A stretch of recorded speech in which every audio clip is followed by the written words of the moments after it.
about cars.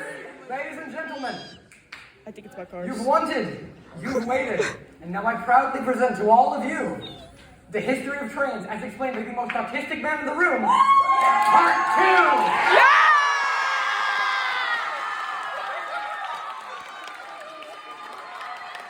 Alright, let's pick up where we left off, at the 1900s. But wait, it's been a whole 2 months since you, yes you, have learned anything about trains. And your feeble little brains could probably use a refresher. So, brief summary of what we went over last time. Britain, Stephenson's rocket, rail gauge, stupid Swiss trains, transcontinental railroad, flying uteruses, and of course, the mass derailment. Everyone caught up? No? Too bad. We're moving on anyways. Onwards to the 1900s. And you know what that means? Get these old engines out of here. We need something even bigger, even stronger, and with far, far thicker thighs for the days ahead. But did you think that was all, you naive manlet? No, we also talked about what is that? Oh! So the car was invented in 1908, but it's probably just a passing fad. Get this thing out of here. In 1912, Germany and Switzerland banded together to create the world's first diesel locomotive. Wowie, I wonder if we'll see more of those in the future. Now, are you guys ready for World War I? Yeah! The American government and all their engineers were a little preoccupied with other things at the time. The USRA, or United States Railroad Administration, had to step in and create a bunch of standardized, easy-to-produce steam locomotive designs, so we could spend less time building trains and more time building weapons. It's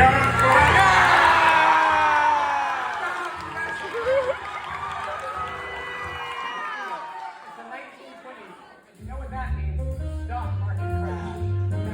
Since the engineers didn't have the money to build any trains at the time, they had to take inspiration from the Art Deco theme of the 1920s. They were like, hey, what if we took our old trains and put cool streamlined shells up in it and make it look more futuristic and appeal to customers? This actually worked out pretty well. It gave us some very beautiful steam locomotive designs.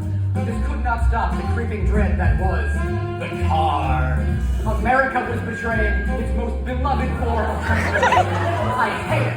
Blow it up again, blow it up a third time, and a fourth. Now it's 1923, and Britain has around, oh god. Good? Okay, Britain has around 120 railways, and the government's going absolutely crazy trying to organize it all. So we had to group them all into just 4. The Great Western Railway, the London Midland and Scottish Railway, the London Northeastern Railway, and the Southern Railway. And this made everything a lot easier to manage. Now the 1930s come by, and the Soviets are here, and they see America's cool new 9,000 class locomotive. But they're like, I can do better. So they go with Soviet AA-20, which, great job, Russia. Trigger warning, World War II and all this subject entails, Holocaust, trains were used to transport Jews into Auschwitz. I don't like to talk about it, but I kind of have to for historical significance. Trains were used to transport troops into battle, they served as valuable bombing targets, and giant railway cannons were deployed into battle to turn enemy bases into Swiss cheese. Whoa! Alright, we need to tone shift. We need to get back to the funny stuff. 1945, near the end of the war, a father by the name of Wilbert Audrey was talking to his bedridden, sick son, Christopher Audrey, and Christopher was all like, "Hurrah, tell me a story."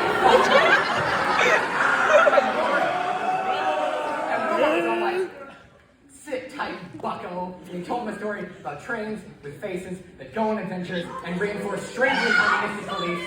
And I got a little popular. Oh God. Later, the Talyllyn narrow gauge railway in Wales was struggling financially, facing risk of closure, and then Wilbur showed up and he's like, yo, this place is really cool. And then he wrote a book about it. And that book got so popular that a bunch of people in Wales banded together, funded the restoration of the railway, and made it the world's first preserved railway. Now it's the 1960s, and car stocks are on the rise. But oh no, the train stocks are going down. And it's all because of the car. I hate it. I hate it. I swear, I'm gonna find Henry Ford and shove a wrench up his butt. Japan made the first ever bullet train this year, which can transport passengers along the rails at truly skin-melting speed. And the rest of the world was like, yo, that's really cool. We gotta start making bullet trains. And then Britain got real fed up with all their steam engines sucking, so they threw them all away and replaced them with diesel engines. August 20th, 1960. The most important date in railway history. James Watt, Stephenson's rocket, the transcontinental railroad. It's all building up. and derailed engine. Every single mile of track laid upon this earth has all been in preparation for this one magnificent, monumental moment, and that is the millionth boxcar!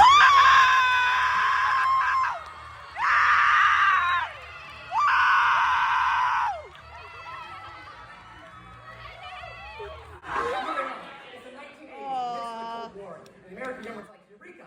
This is the perfect time for me to test my super secret, uber secret, ultra mega secret nuclear missile launching boxcar picture right there. Got a picture of it right there, super secret right there. And the Russians will never suspect a thing because we never ended up using them.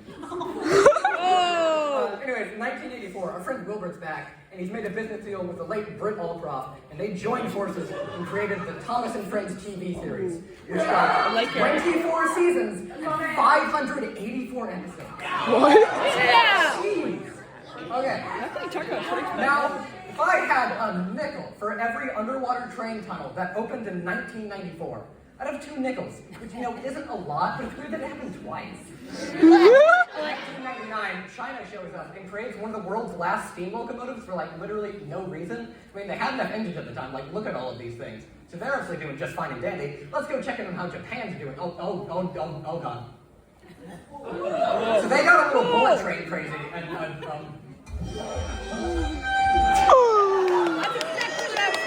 exactly what I was thinking.